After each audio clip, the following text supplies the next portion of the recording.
2.5 years later, I'm honestly not happy.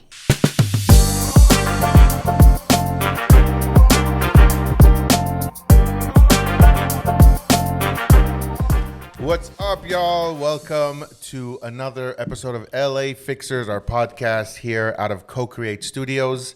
I'm here with my co-host, Alyssa. Hey. And today we've got Derick Vallance, who is the regional sales manager for the agency. What's up? Welcome. I am so happy to be here. Thank you. Hello. Good morning. Hello. Amazing. It's still morning. Okay. All right. We're good. One of the friendliest, I got to say, side note, one of the friendliest guys in real estate, period. I appreciate that. I hear people say that. I think it's a real compliment. Obviously, you've never driven with me. No. Because when I'm driving, it's a different person. Okay. Different words come out of my mouth. That's right. You're a car enthusiast. I know that. I am actually. Yeah. You have a couple of toys I've seen. I have two now. I have an old. It's called a GMC Jimmy. It's like a truck. It's like a Blazer. Yeah. Wow. Right. I have a 1973. That was like the first Cyclone or the first body. That was I mean, they were just massive, right? Okay. They were like, I mean, you could live in, people do. Yeah. You live in them, right?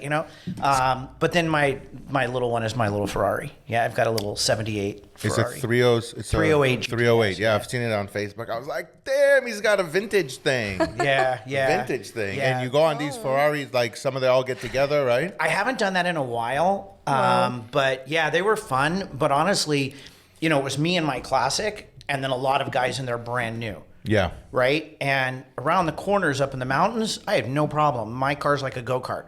But as soon as we hit the straightaways, they're going, foot, and I'm going, so it's a different, different reality. Yeah, you're like, wait, Yeah. I'm just like slowly trying to make it up the mountain. We used to go out like by Ojai, right, and drive up through there, and and all that. And these guys would get up. One guy typically would get up to like 180 miles an hour, right? My old car at 125, it starts to float. Yeah. Right. So I'm like, Yeah. I'm like, okay, let's just bring it down a little bit to reality. So, Yeah. But no, I appreciate you remembering that. Yeah. I do remember that because I finally got my baby vintage that I've wanted since I was 17. This was probably something that you wanted since you were like 17. You're a Ferrari now. Yeah. So mine was the Acura NSX. Okay. A 91. So I finally got that one a couple of years ago. Nice. And I love it. I drive it, sometimes on the weekends and all that, but you can't compare it to today's technology and like the vehicles today. I mean, even a C-Class could take me now, it's not even. Oh, there's no question about it. Like my Honda, Toyota, anything could take me. Yeah. Straight power, going forward. I drive a Tesla every day, and that is so fast, right? But yeah. Fun fact, Derick showed me, he was the very first person I knew with a Tesla ever. Really? And we went to a caravan, Brokers Open. Yeah. And we went to this like really old house. It was really destroyed. I remember it had some problems. And so he was like, okay, the agents, you guys wait over here. And it was kind of hard to maneuver in. I remember it was even one of Sally Forrester Jones' listings. Wow. Yeah. Memory of I don't know. Wow. My memory's crazy. And you were like, hold on, guys. I'm going to back the Tesla up for us. And I was like, what do you mean? Like, you're not even in the car. You were like, no. I'm going to back the Tesla up for us.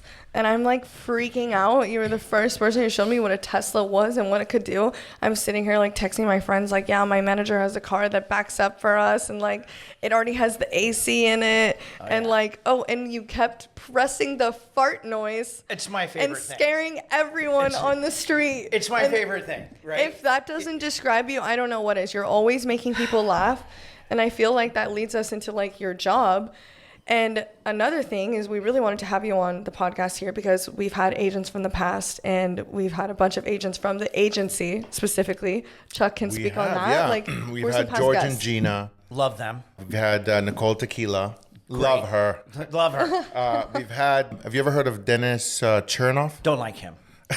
We've had him and Yana and Bert. We've been doing this for so long. It's just, we started doing this really because we were on lockdown from the pandemic. That's when we started like rubbing elbows and doing that whole thing on Zoom and whatever. But slowly, it's like, wait a second, is this a video game where we're just like unlocking the next level until we get to the big boss Mauricio? Like, what's going on? Maybe it could be. It could be. I mean, look, he's not as sexy as I am. Let's face it. Mauricio's okay, but he just doesn't. It's funny that you mention those people, because they're the reason I got here. They're the reason I am where I am. You had Sid Leibovich on the other day. Right. I love Sid. I have so much respect for that guy. And I actually talked to him a couple days ago. And if it weren't for Sid, I wouldn't have become the manager of those branches. I wouldn't have been your training manager, your associate manager, and then your branch manager. Right. And then I wouldn't have taken over Brentwood, which, that happened the day the pandemic started. Right. Literally. Sid called me Sid called me Friday morning and said, I want you to take over Brentwood. It was like 11 o'clock. And I said, great. When do I go? And he goes, well, wait a couple of hours. I said, okay, great. He calls me at noon. And he goes, why aren't you there if you don't want the job? And I was like, well, but you did, Sid. Like, it's like, okay, great. So I ran over there. This is Friday. I ran over there. I introduced myself. I'm the new manager. Sid came over. We signed some paperwork. And he's like, okay, you're the manager of Brentwood now. I go, thank you so much. That was Friday afternoon. I go home and I'm like, honey, I'm the manager. I got a promotion. This is great. This is a few years ago. Monday morning, I go into the office. Sid's like, we got to shut it all down. I'm like, what the fuck are you talking about? He goes, we got to shut it all down. Pandemic, it's going down, it's going south. And I was like, I just got here. You were like, this was my big break. I just got here. So I literally looked at him and I said, okay, but I'm not leaving. And he goes, well, we're shutting it all down. And I said, but I'm not. These people need a manager. Yeah. Especially if we're going into a time when there's so much uncertainty about what's going to happen.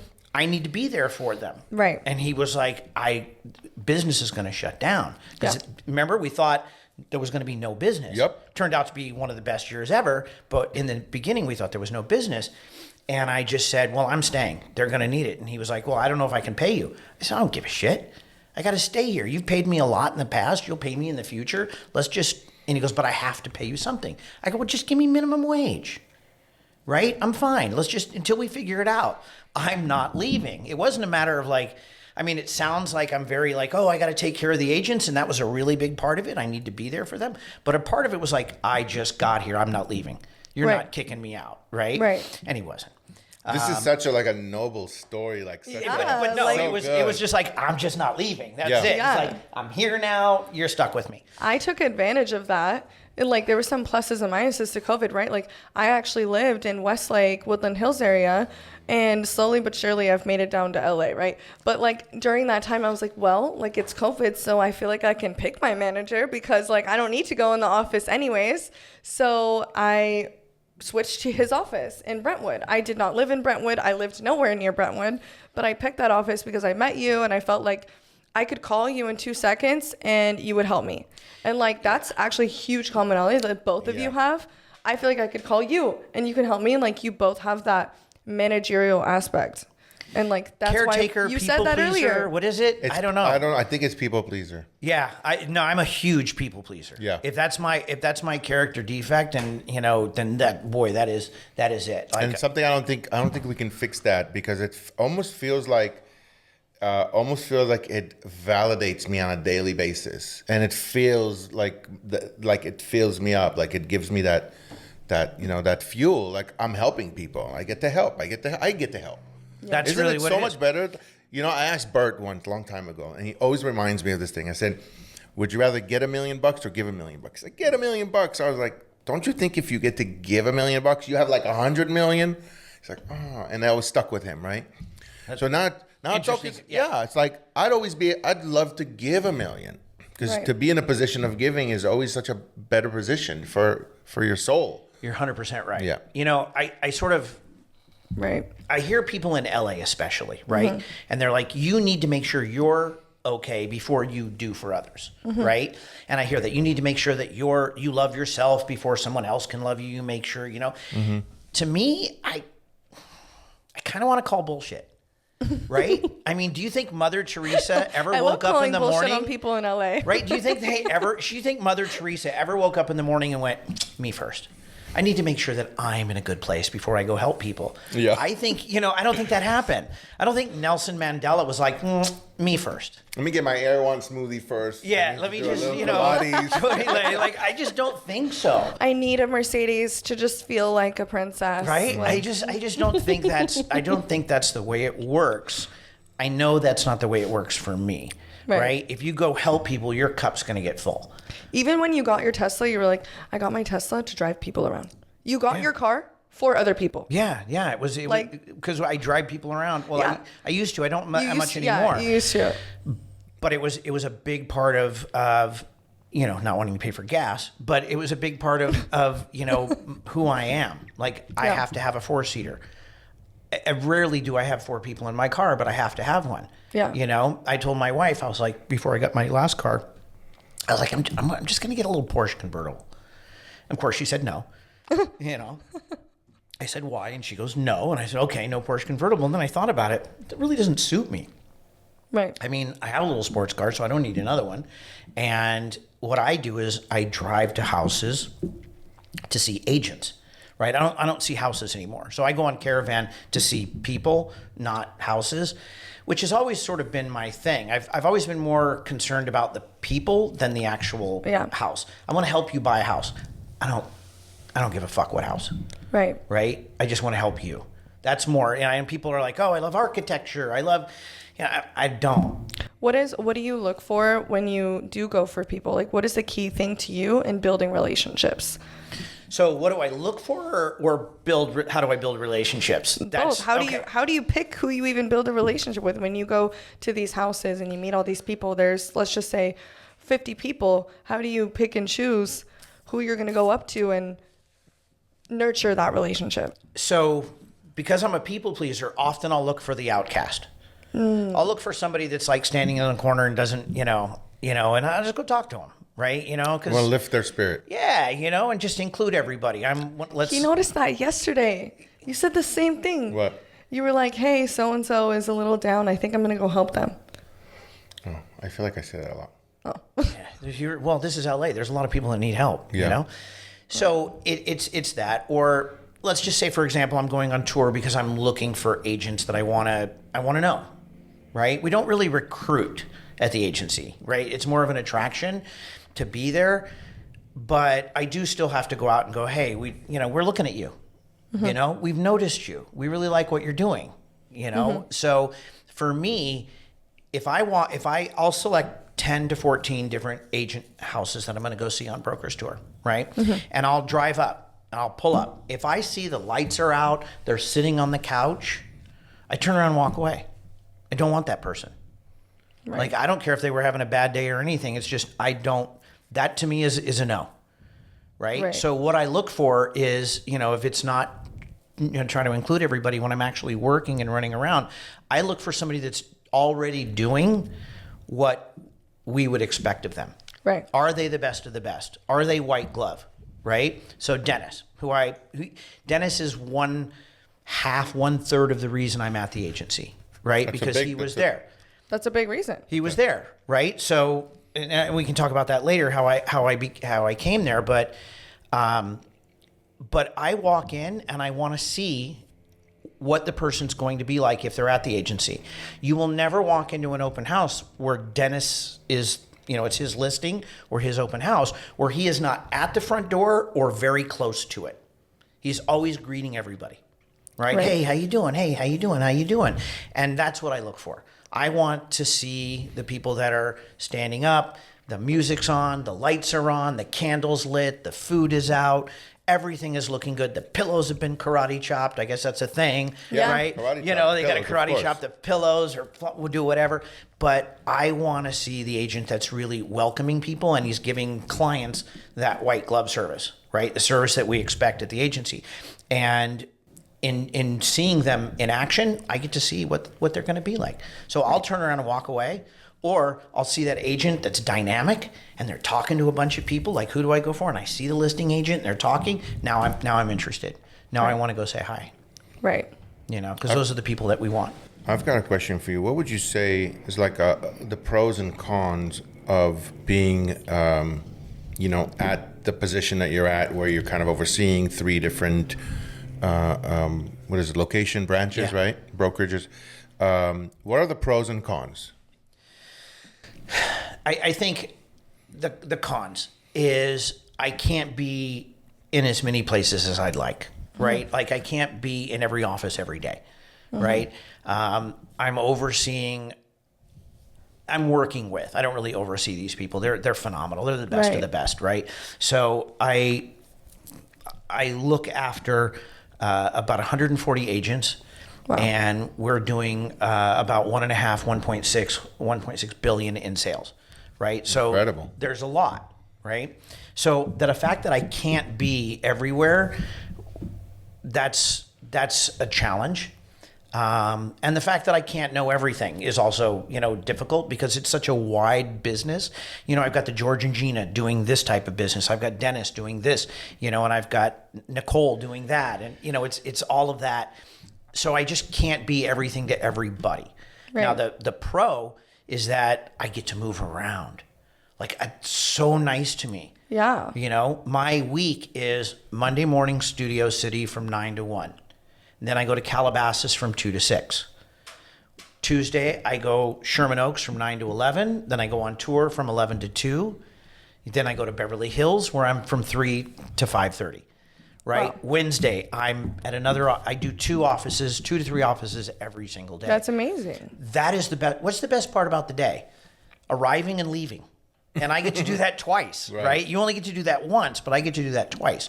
So for me, getting out and getting around, that's definitely the best. I think it's one of the best parts of my job is that I'm always moving. I can't sit still. It's so interesting. Arriving and leaving. It's like, it's so true. Like, you don't think about that, but that's like the best part. Right? You're like, hey, buddy, how you doing? Yeah. When I came in, you're like, hey, how are you? Yeah. I'm like, hey, how are you? Yeah. And then when I leave, You're always I'm sitting gonna down. be like, I'm telling him like, hey, welcome to the podcast. You can sit down. And he's like, no, I'm going to stand up. Like, I'm like, this is your chair. Like, I'm signifying for you to sit down and you're still just like standing. I'm constantly moving. I'm like welcoming you to sit. And I was like, I don't think he's getting the hint like that. This is his chair. And then Chuck came in, hey, this is your chair. No, it's constantly moving around. And I kid. If I'm around the whole time, people are going to get sick of me. Right. So if I'm moving, they're like, where's Derick? Oh, he was here. He's gone. Okay. We miss him.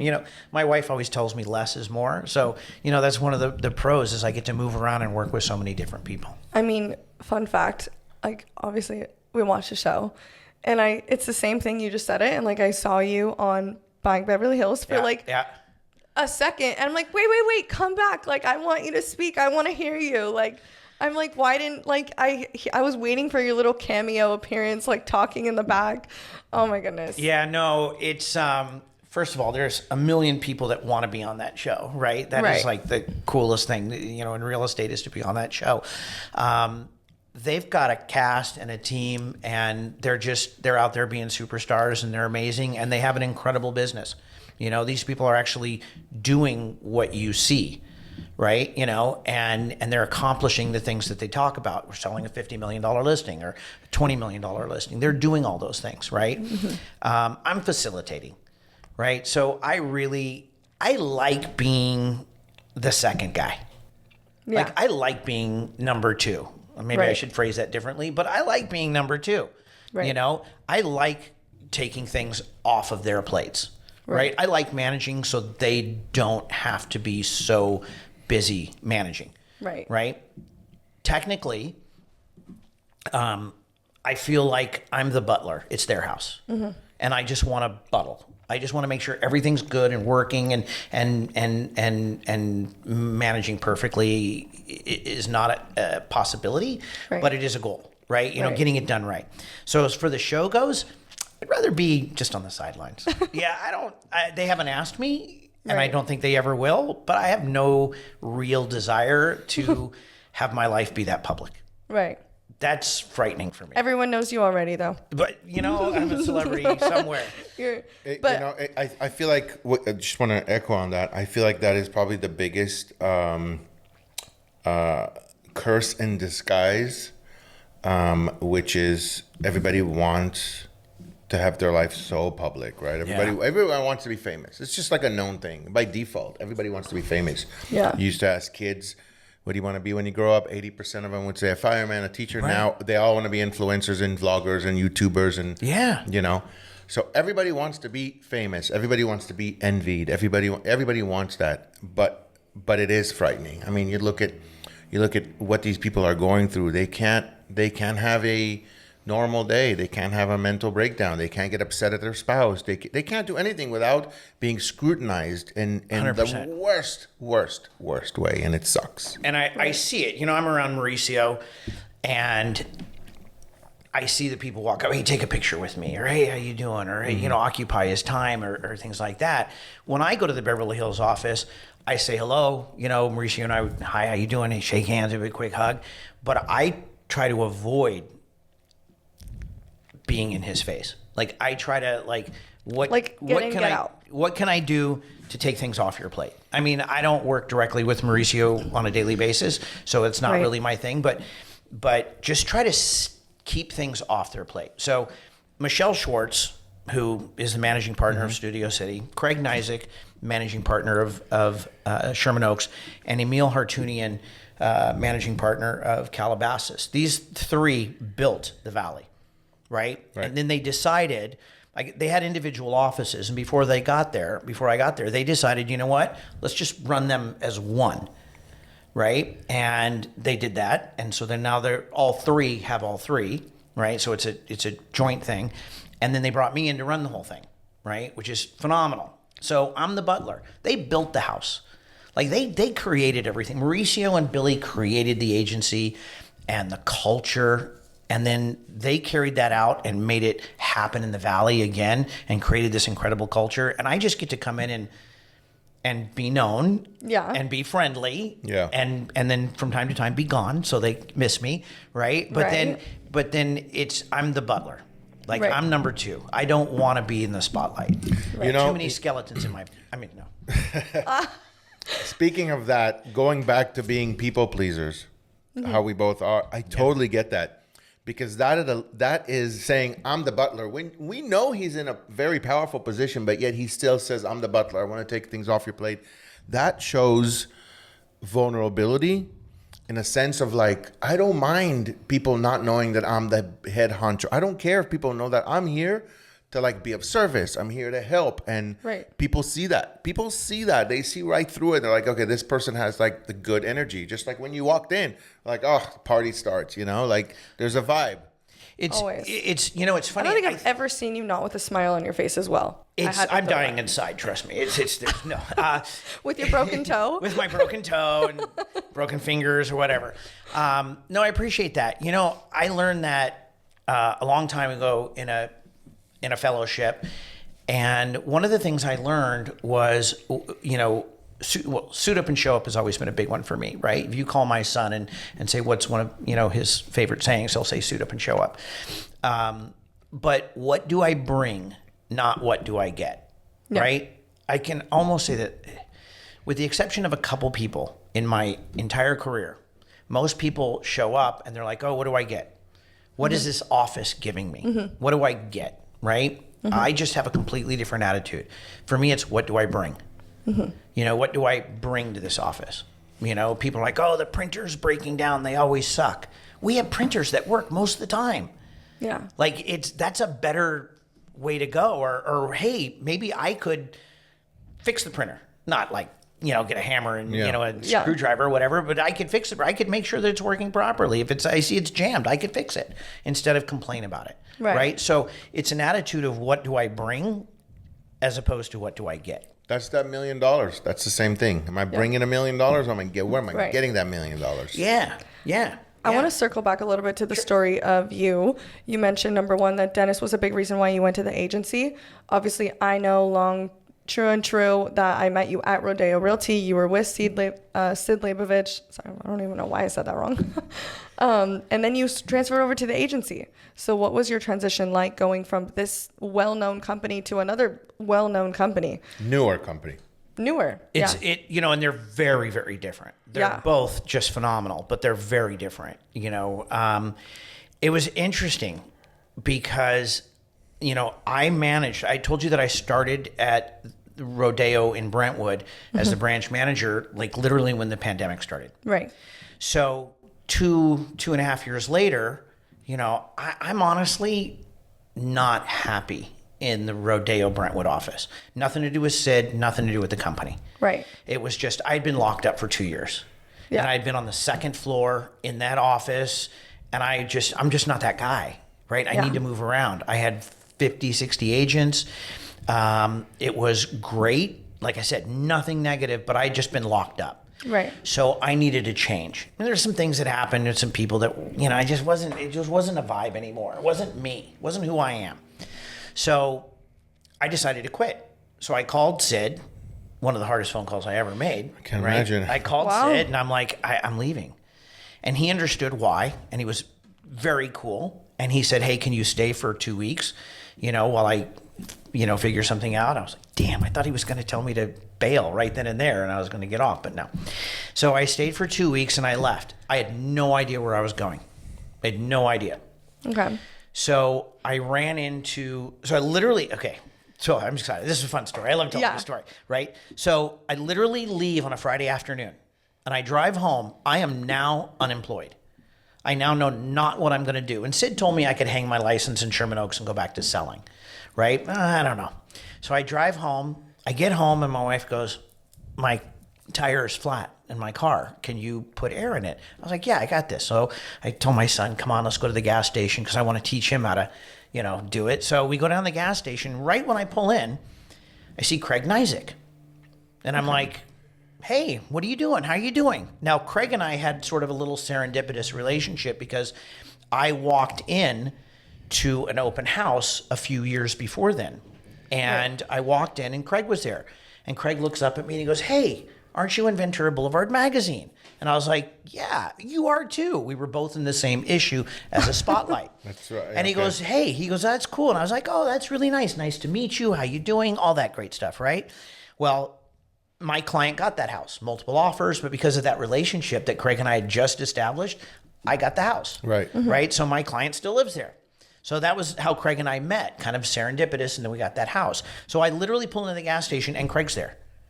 And I'm like, hey, what are you doing? He goes, nothing. What are you doing? I go, wow, I just left Rodeo. I didn't say I quit, but I go, I just, left. And he goes, would you be interested in managing at the agency? And I was like, really? Are you serious?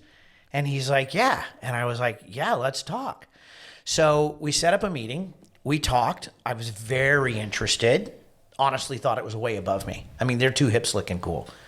They're just. This was the Encino office? This was Sherman Oaks Studio City. This is all three. Oh, all three, right? okay. He wanted me for all three. Because him, Michelle, and Emil already linked up, yes. Already linked up. And they were like, he was like, I want you to come. And I was like, wow, they're too cool. I mean, Mauricio, right? Billy Rose, he's a legend. I'm not that cool, right? I'm just not that cool. So we started talking, and we actually put the deal together. And it's like, okay, I'm going to join, right? Yeah. I'm going to start on Monday. And then all of a sudden, guess what? My father-in-law calls. And he's like, hey, I need some help at his company. He owns the billboard company, right? And I'm like, the billboard company? A billboard. Oh, a billboard. Yeah. Okay. It's actually like the largest publicly owned billboard company in North America, privately owned. Regency Outdoor. Oh yeah, Regency. Yeah, yes, this is my father-in-law's Amazing. company. So he's like, I need some help. We're moving our offices. Well, and I was like, sure. I have no choice. I have to go help the family business. Right. 3 months into this, I've spent 3 months now, basically in an old bank safe, reading 50-year-old leases on billboards. 3 solid months, organizing them, putting them in the computer and filing them. Wow. I was sitting at my desk crying. Grown-ass man crying. You were like, this is not me. This is so not. You felt even more caged in from, oh my God. from leaving one thing to like then going even feeling 100%. Yeah. So I go to the president of the company, who's a good friend of mine, who I actually introduced to my father-in-law. Mm-hmm. And I go, I don't know what to do. And he goes, you can do anything you want. And what he just told me right then was, you don't even have to work. You're here at the company. Your father-in-law owns it. Just do whatever you want. And that's when I absolutely knew I had to go. Like, that's not me. I can't do that. So I literally, 3 months into this thing, I said, the project that you wanted me to come and do is done. Can I go? And my father was like, yeah, go. And I was like, thank you. So I literally just walked out that Friday afternoon, hadn't talked to Craig or anybody in 3 months. I drive home, and my wife was like, could you go to Paquito Mas and get dinner? I'm like, yeah, I got Your this. wife just is helping you out. Totally. She knows what's happening. So I literally drive down Stansbury, and who do I see on the street walking? Craig Neising. So No way. I pull over, and I go, Craig, what's going on? He goes, hey, how you doing? He goes, give me a ride home. I was like, sure, jump in. So he jumps in the car. Thank God I had a 4-seater. But he jumps in because he has his dog in a basket. Yeah. And he goes, what's happening? And I go, you're not going to believe this. I just quit. I just finished the project. I'm done. And he goes, are you still interested? And I go, yeah. And he goes, come on. So literally 2 weeks of negotiation, I started at the agency. Wow. Right? It was so serendipitous that I kept meeting Craig and things kept happening and opportunities were put in my way and then taken away. I love that. I always thought, I'll go to work for my father-in-law. Yeah. I'll make a shit ton of money. I had no intention of taking over the business. That's just not me. It's at a different level. But it's like, I'm good. I can do this. Right. And I literally 3 months, I was like, shoot me, get me out of here. I cannot. It's like almost like being a trust fund baby. No, I have to work. Like, I got to work. I got to do something. I have to earn. I have to feel like I've provided a service for my money, not just being there. Yeah. So I started, and I instantly found out that the agency is completely different than what I thought it was going to be. Right. The culture is amazing. It's a family. It is an absolute family, and I felt it. Like as soon as I walked in, they were all just like, "Welcome, we love you." And I wore a suit on the first day. That was the last day I wore a suit. They were like, "No suits." Now it's a little more comfortable. That's awesome. Yeah. We have a sign on the wall. We gave up no assholes. We gave up, suits and ties. We focus more on character. That's not the exact rule, but that's pretty darn close. So, Well, I love that. And you even said something right before, like when we were catching up. You were like, hey, normally agents have a podcast, and you were like, managers are on them. So I'm like, welcome to the podcast. We're excited to have you. It's awesome. It's awesome. It's great to get the word out. It's great to talk about what's happening, in the industry. It's great to talk about, and hey, I'm a talker. Right. And one of my favorite subjects is me. So, it's like I'm one of my biggest fans. Same. I think, why not? I think we have to be, right? Yeah. So, you guys have so much in common. It's crazy. Yeah, we were, is it like 9 years ago? 8? I remember, but speaking of me is my favorite subject. Like, I go to my mom's house, I'm the center of attention. She wants to talk, what did you do? What did you eat? What are your hopes and dreams? Right? Right. Yeah. So you're like, yeah, I have to do this. No, I because I gave have given so much and tried to help so many people and tried to do that, I've actually become kind of I think a better person, and I like who I've become. I like that. That's I got a lot of work. You seem like you can really manage yourself. And another thing you said that I really like is you said you have about an hour of work to do, but your day takes 10 hours. Yeah. And I want you to tell us why that is. Physical work that I need to accomplish. Run a few reports, look at some numbers, write some emails, and figure out what I'm going to talk about at the meetings, right? And schedule some fun things. That I can do in an hour or two a day. That doesn't take a ton of time. What takes time is the phone calls and the questions. That's what takes. I have no idea how many text messages I have since we've started, right? But it may be 3 and it may be 30. We've done this. I think we did it with Adi Leviathan last, where it's like, let's see Last who's week. got more text messages waiting for them. Yeah, I don't. No, Wait, let's see. Before you even look at yours. Okay. How many are there? Okay, but hold on. But wait a second. So I've only had 4 since we started. Oh, Right. Okay. But here's So the it's thing. a good day. Here's the thing. 1, 2. I don't have that many. Yeah. How many do you have that are new? I don't know, maybe 5 or 6. Yeah. See, my text messages and my email, that's my to-do list. Right. So I never have 3,000 emails that are unread unless it's my account that I, just give to people that I don't actually read. Right? I have that email account. Yeah. But it's Hopefully it's my that's not to-do the list. email you gave us. No, it's my to-do list, right? You said how many? 3,000? No, I probably have 100,000 in my junk email. Yeah, 40 something hundred. But in my working email, oh no, that clear every day. I clear that every day. That's a 0. That has to be at 0. That's my to-do list. You were saying something a minute ago about planning out fun stuff. Yeah. What does that mean? So, office meetings, man, I've seen managers post, their office meetings like, hey, office meeting, we killed it. There's like 4 people looking at their phones. Yeah. Right? It's like, no, you didn't. Right? Like, you didn't kill it. Right?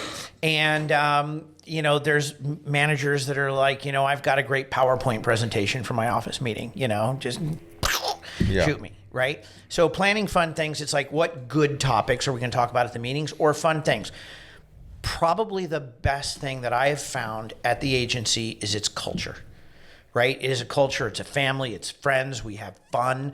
We have shot o'clock, right? Like, I don't drink, but we have shot o'clock, right? So every once in a while, if somebody's having a bad day, it's 5 o'clock. Hey, everybody, shot o'clock. We all go to the bar because our offices have like a bar and a common area.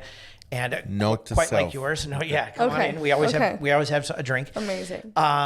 And we'll just go and everybody will go and we'll turn up the music and we'll turn out the lights and we'll have, everybody will have a So shot. if I don't want to go to Castellana, I'm just going to call Derick. Yeah, just call and find out what office I'm going to be at, Okay. and what they have. But fun things like we do on Earth Day, we do like a walk where we walk up Ventura Boulevard and we have trash cans we clean up. That's not fun. That's giving back. Love that. That's great. But one of the things I'm going to do, I swear I'm going to do it this year. I wanted to do it earlier this year, but I'm going to do a bowling tournament just at the agency. Everybody get a team of 4. We'll go. I've already been to a couple bowling alleys. I've checked it out. We'll have a night, right, where we all just get together, maybe a Thursday at 5 or 6 o'clock or 7 o'clock. We'll bowl for 2 hours, have some beer and stuff like that, and just unite, right? When we have office meetings, I focus as much on the omelet bar, right, as that I do. Yes, we have omelet bars sometimes at our meetings and taco bars and stuff like that. We just said that. We just said that yesterday. He asked me, we had donuts, and Chuck is really healthy. And I was like, why are you feeding me donuts when you're eating healthy? And he was like, would you like an omelet bar? And I was like, yes. Yeah, and yeah. now you're telling me that it exists. It exists. Of course it It exists. Everything exists with the right amount of money.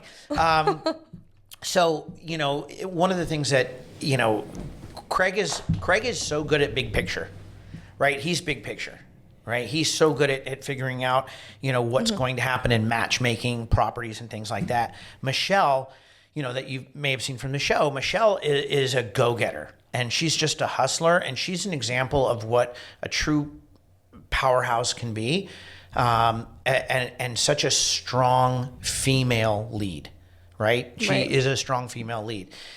Emil is like the dad, right? He wants to feed everybody. He wants to make sure everybody's happy. So we have different components at the offices, You have to.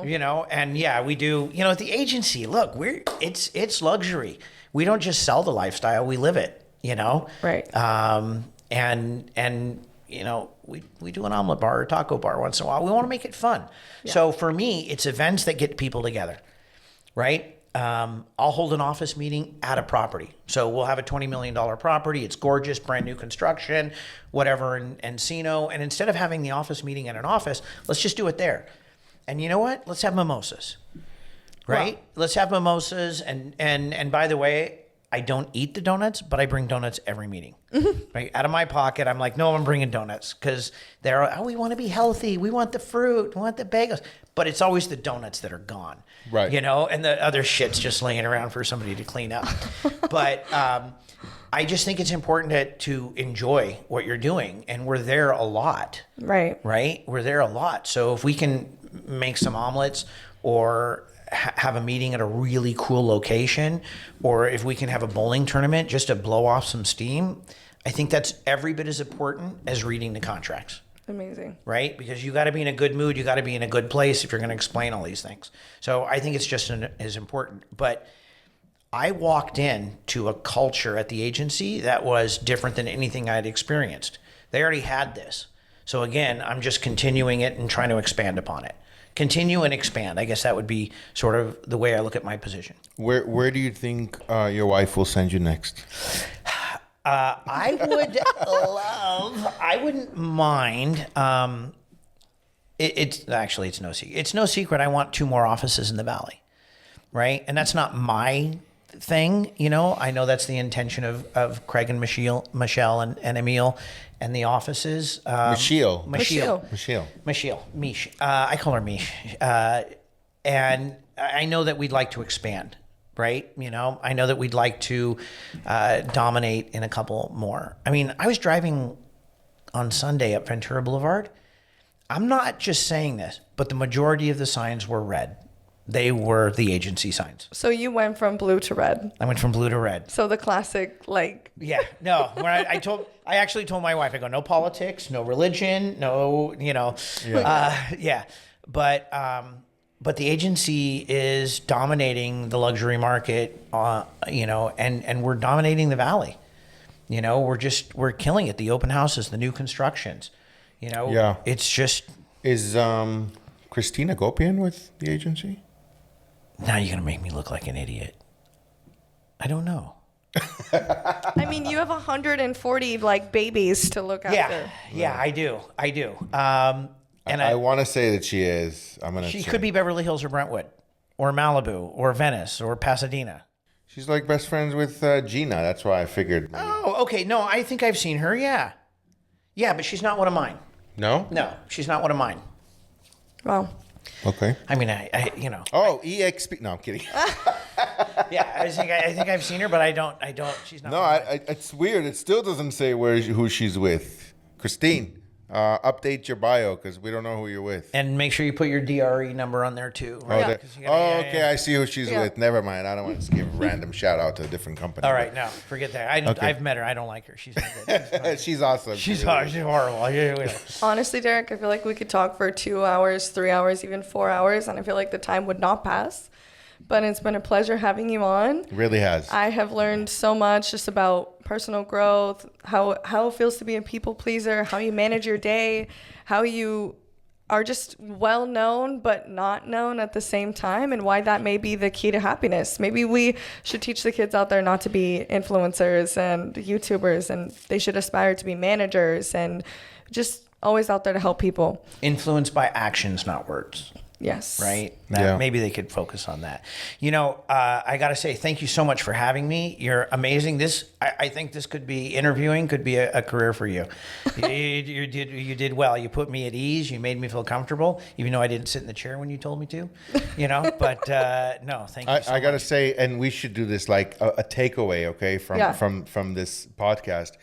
Takeaway for me is speaking to another person who we're very similar in a lot of ways because I do everything my wife tells me to. I'm always doing stuff.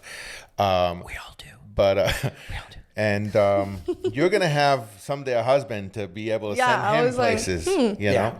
But biggest takeaway here is seeing you, somebody who I consider a successful person, both personally, with yourself. You like yourself, right? And in business, so I consider you a successful person. This validates the way I'm living my life, to be of service. It's okay to be vulnerable. It's okay to just be there to help people. It's not always about me. It's not always about what I'm getting. It's about what I'm giving. And I feel like that's a huge takeaway from this. Yes. We forget about the people who really make the agents who they are. Yes, you work with a lot of shining stars, but we all know any shining star has a backbone of a team of 10 people behind them, really helping them close the deal and get the things done. One of those people is you. I appreciate you saying that. And you said it really well, too. You should put this on a podcast. Yeah. Oh, interesting. Wait. Thank you for coming. Hey, man, pleasure. Thank you. Thank you. All right, we are out.